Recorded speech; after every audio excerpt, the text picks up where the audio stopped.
Hello, my bookish friends. It's Persephone.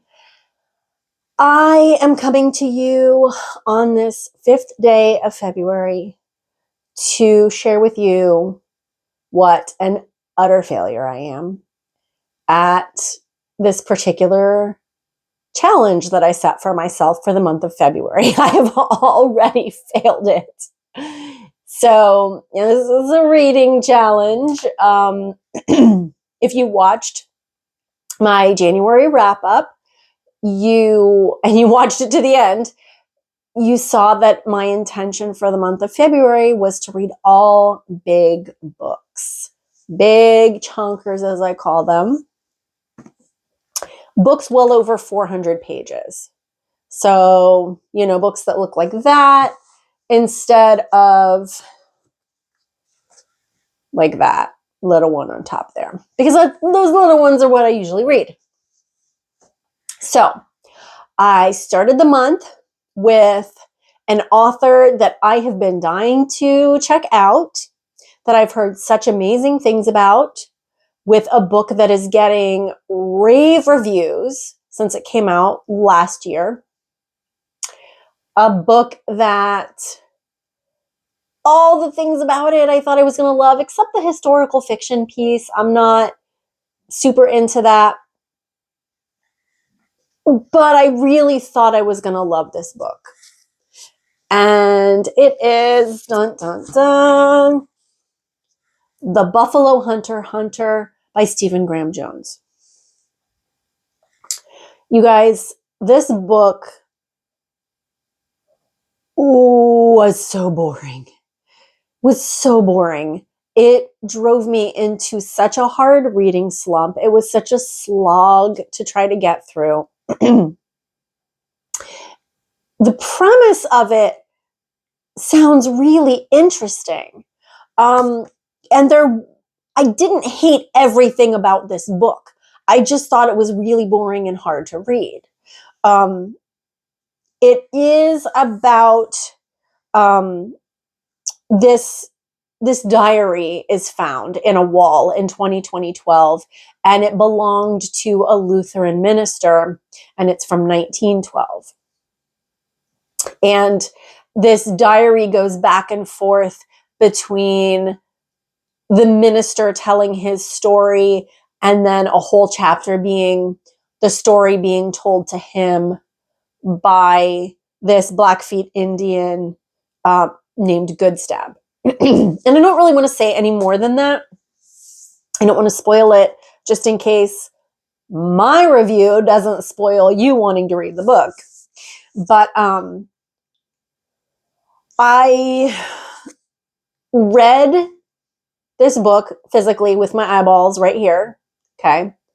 I got the audiobook, and even though I don't really listen to audiobooks that much, I thought maybe that will help me get into it and get through it, and nothing helped. Every time I put the audiobook on, I would fall asleep. It started to annoy me, like just hearing the words, reading the words. It was just so boring, and I was not having a good time with it at all. And it was making me not want to read ever again.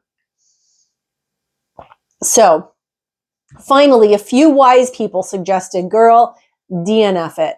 If you're not liking it, DNF it.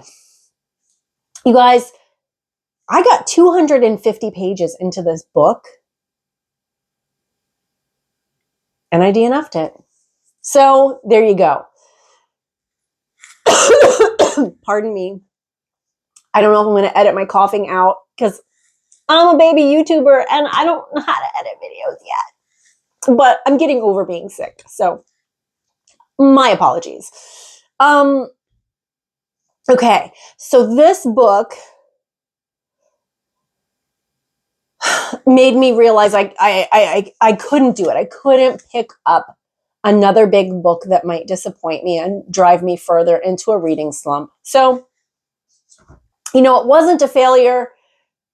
Was one of my reading goals for this year is to read Alice Feeney to zero.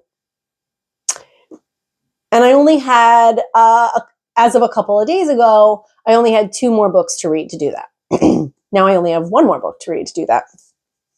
Because I was like, you know what? If I'm going to get pulled out of this slump and not let it like drag my whole month down, I got to go to my girl. I got to go to my girl, Alice Feeney. And I decided to read I Know Who You Are, her second novel. You guys, I freaking love this book. Like all day, ever since I finished it this morning, I've been thinking about it and sad that I can't keep reading it. And just thinking about like the dark and twisted stuff that happens in this book. Oh my God. If you like dark and twisted, you guys, this book is about, oh my gosh, and it's blurbed on the back by Sarah Michelle Gellar. How did I not see that? Oh my gosh, what a ride. I loved this book and the brilliant Hitchcockian twist. I must have seen that at some point when I bought the book a long time ago, because Hitchcockian and Sarah Michelle Gellar, my girl, Buffy. Okay.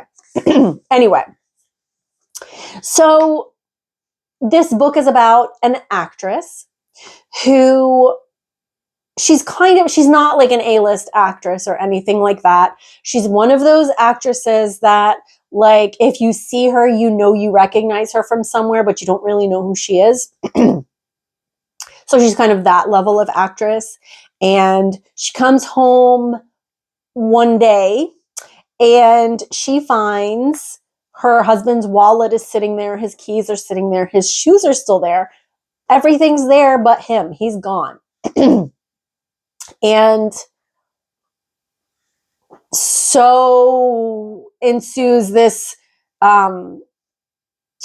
puzzling out of what happened to her husband. Where is he? What's going on?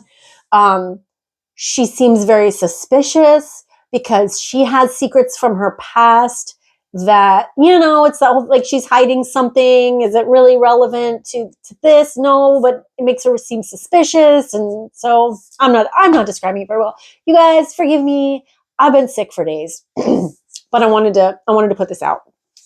So anyway, and I don't want to give anything away. It's so hard to know what to say, to give you a taste of what this book is about so that you want to read it, because this is so good. This is so good. If you like a time hoppy book, like my friend Tina in book club, she likes a time hoppy book. We talk about this a lot. We enjoy those. It goes from present day, or 2017, and then it goes back to 1987, 1988, something like that. And so you go back and forth between present day and what happened to this little girl in the 80s, and then what's happening now and what was happening then. Just the way Alice Feeney does. You don't really see how it's relevant and connected until you get to the end of the book and everything becomes clear. I loved this book. I think it might be my favorite of her books, quite possibly. The twist at the end was dark and brilliant. Yeah, so this pulled me out of my slump. But it's a tiny book. It's a little baby book. It's not even 300 pages. It's like 288 pages. So there goes my month of chonkers. I failed. But you know what? I read an Alice Feeney book, so I'm a winner, no matter what. Now, I will read at least one more big book this month, and I have to read it to the end because it is for my book club, and it is Witchcraft for Wayward Girls by Grady Hendrix. Now, I have mostly loved Grady Hendrix. I was a little bit bored by, what was it? How to Sell a Haunted House. But it was okay. It was fine. It was fine. but I've loved all the other stuff I've read by Grady Hendrix. So, and this one is, about witchcraft, and it's about, let me see, I haven't looked at this in ages, but we're reading it for book club. Fern arrives at the home. 15-year-old Fern arrives at the home in the sweltering summer of 1970, pregnant, frightened, and alone. Under the watchful eye of the stern Miss Wellwood, she meets a dozen other girls in the same predicament. Okay, blah, blah, blah. I don't need to go into that. It says they call them wayward girls, loose girls, girls who grew up too fast, and they're sent to Wellwood House in St. Augustine, Florida, where unwed mothers are hidden by their families to have their babies in secret, to give them up for adoption, and most important of all, to forget any of it ever happened. So, I don't know what's going to happen in this book, but clearly some witchcraft, and sounds good to me.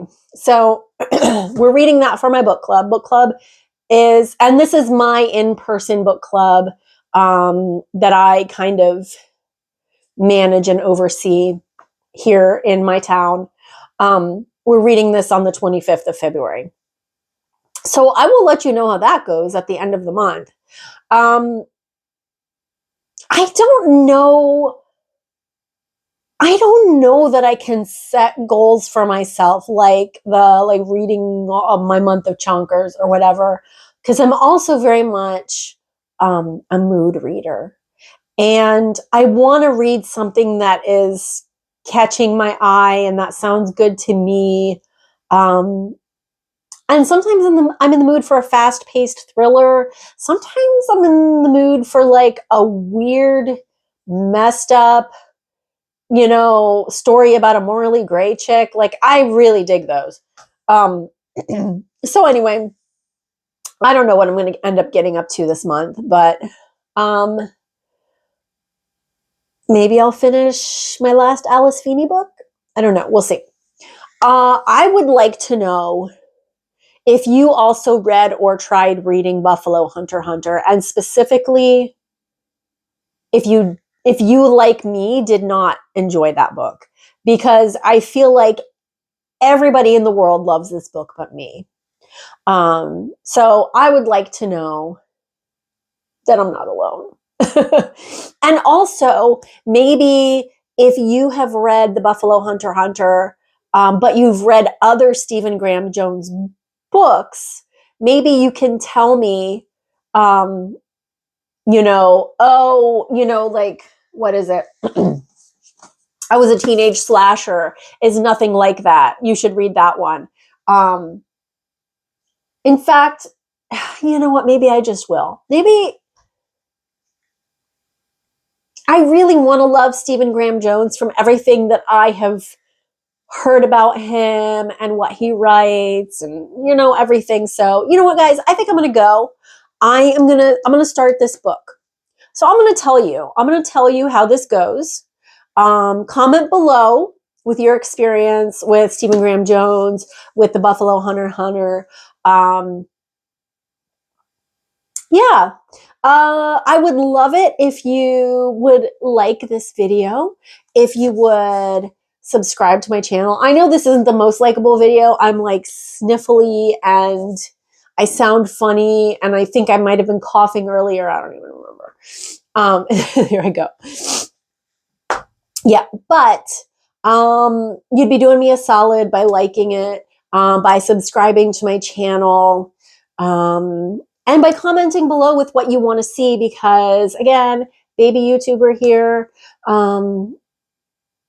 I want to do what's fun and interesting for you. So let's do this thing together.